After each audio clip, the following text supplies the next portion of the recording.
After Adam's meeting with Charlie, he felt different. Not like he gave in to that redemption crap, but he doesn't know. The fact that they're trying to redeem sinners and that one of the angels perished, it made him feel like maybe he could perish. He tried to ignore those thoughts though, but as days passed, he started to act differently. One day, Lute would notice this and say, "Sir, you're not acting the same as you normally do." He would say, "Yes, I am, you stupid B-word." Lute would say, "Sir, I'm saying this because I am concerned." Adam would sigh and say, "You know what, Lute, you're right. You can always read me better than anyone." I guess you're right. It's just that, well, I've been thinking recently, if one of our angels perished, could I perish? Adam, Lute would say, "You're the first man on Earth. Of course you won't perish to a pathetic demon." Adam says, "I know, but it's still scary, and besides, maybe one day we won't." Suddenly Lute would grab him and say, "Hey, none of this one day crap. You are Adam, the first man on Earth, and our commander. That's never gonna happen to you." "Because you're amazing, Adam," Lute said, as then Adam looked at her, and they both just stared at each other, as then Adam said, "Thank you, Lute. You know what? You always know what to say." Lute and Adam would then walk off together as they talked about battle plans, but eventually it just turned into other things. Lute and Adam were both very similar. Adam was immature and loved to slaughter things, and Lute hated demons, and they got along with how much they hated sinners. Lute and Adam enjoyed each other's company, and they enjoyed talking to one another. It honestly was a good time. And well, they were close friends. And even though Lute liked Adam and Adam liked Lute, they never talked about it. They were both too nervous to. As much as they were proud, as much as they were powerful, they didn't want to get hurt. Emotionally speaking, Adam and Lute both suffered that quite a bit. As the days passed and they had more and more fun together, eventually, as Vaggie and Charlie were in heaven, having Charlie and Vaggie up here was terrible, especially for Lute. Lute viewed Vaggie as a fellow member of the Exorcist, as a woman that was just like her, that hated the sinners as much as she did, and that wanted them gone, all of them gone, from the face of the earth, or hell, I guess I should say. However, she was wrong. Vaggie had a heart, and that heart led her into the arms of Charlie. As Vaggie said, "I can't believe she would engage in such sinful love." Adam would say, "It is hot, though." "Sir, that's inappropriate." Yeah. Anyway, why don't we expose her little secrets, shall we?" Adam said, laughing, and Lute said, "We shall." As then more days would pass since Adam and Lute sang their song, and Adam started to get visions when he was asleep. Visions about Nifty stabbing him. Visions about him perishing over and over and over again as he would wake up screaming. But then he looked as he was all alone. He felt like he was so alone, so lonely. He didn't want this to happen.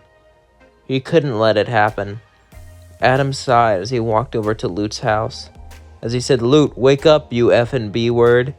As in, Lute got up and said, "Sir, it's 3 in the morning. What do you want? I had a nightmare. Can we go out?" Lute was shocked. Adam never reveals when he's scared or vulnerable, but look, now he's straight up waking her up in the middle of the night, asking for something. Lute said, "Yeah, sure." As then, Adam and Lute went out. They went out for dinner. Now, it was 3 a.m., but everything was open in heaven, considering, well, it's heaven. It wouldn't be heaven if your favorite restaurant wasn't open 24/7. Because, you know, when you wake up late at night and you can't go there and it hurts you so much, that wouldn't be heaven.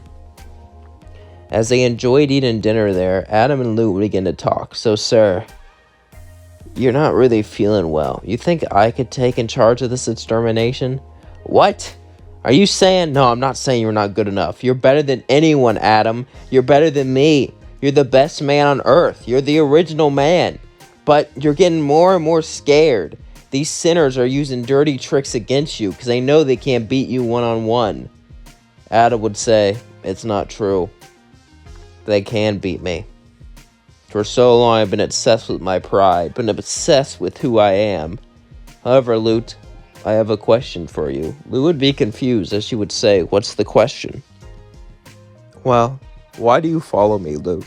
Why you do everything I say? You only yell at me when it's against our orders, and even then you don't yell at me as hard as everyone else. I thought it was just because I was in charge, but now I'm starting to feel like it's something else, something more. Lute would say, you're a damn good soldier, sir. Don't look any more into it, Lute said, as she was hiding her feelings from even herself. But even she admitted she could feel something for Adam. She could feel something that was beyond normal. That was beyond what is normal. Adam would then say, is that really it, Lute? Do you really think that's it? Lute would sigh and say, I do. As Adam walked away sad, but then Lute said, I can't lie to myself anymore. Adam would look back and slowly walk towards Lute. What do you mean by this? What do you mean by lie? What are you talking about? Lute would then sigh, damn it, Adam, I love you, okay? I love you. Why else do you think I put up with all that crap? Why else do you think I always follow you? Why else do you think I'm always helping you no matter what, even if it puts us in danger? I am in love with you. Adam and Lute then looked at each other silently for minutes on end, neither of them knowing what they can do. But then they started to make out. And we cut to the next day as they wake up in each other's beds. Adam looks and says, wow, that's wow. That was a great time last night. Lute says, yeah. I didn't know a guy like you had a prostate. That was so adorable too. Adam would then go, okay, Lute, we get the point. Anyway, Adam would then sigh. So, you think we're ready to go in and attack? Lute would say, sir, I have a suggestion. Would then look at Lute and say, what? We'll replace ourselves with body doubles. We can make good lookalikes. I doubt we'll lose, even with body doubles. And besides, we have some great strategies up here we can use to replace us. It won't be as good as us, but it can be usable. So if they perish, everyone would think we're gone down there, and we can use to get our revenge. Adam would look at Lute and say, you know what? That's not a bad idea. As in, Lute and Adam would replace themselves with body doubles, and as the battle happened, they didn't really care. They just went on some dates, had some fun, and played around with each other. Lute and Adam were having the time of their lives, and even though they were exorcists, even though they had the goals of wiping out the sinners, right now, that didn't matter. What mattered was them and the time they spent together.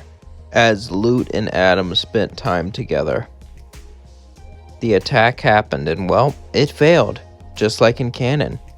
But this time, however, there would be a little damper on things, at least in heaven.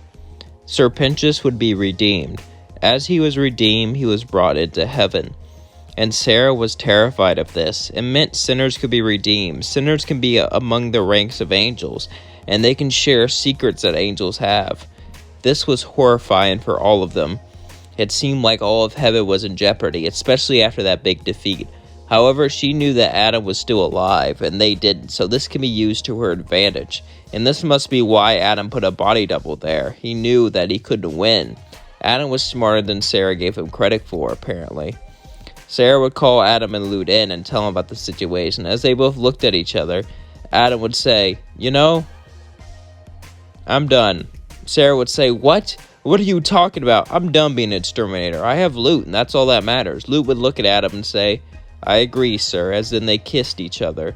Sarah was shocked. It seemed that they wanted to run away, and now they had their chance. Sarah would say, but without you guys, there'll be no extermination. Everything we work for will be gone. Do you really think we can? Adam would say, I don't think. I know. Heaven will get better without us. Besides, I have Lute. And well, all I really was a giant D-head. So, you can find those anywhere.